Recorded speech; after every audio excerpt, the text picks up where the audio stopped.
name is Joanna Diole Rosawela and BSBA 1A po. This is my reflection about po dun sa dynamic exercise na ginawa namin.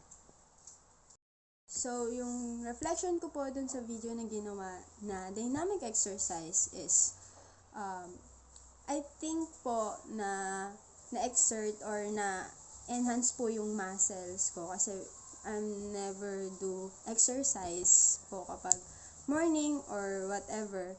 So, siguro po para sa akin, yung magiging reflection ko po dun is mas nahirapan po ako gawin yung mga ganong klaseng exercise. Kasi hindi naman po ako flexible na tao as well as hindi po yun hindi ko po kayang gawin yung mga ganong klaseng exercise. So, after that exercise po, nagkaroon po ako ng 2 days po akong nahirapan tumayo. Sumakit po yung legs ko, pati yung binti ko, and then yung back, yung likod ko. Kasi, dito, hindi ko kasi siya na-expect na mangyayari. Okay siya after. And then, nakauwi ako sa bahay, and then nakapagpahinga.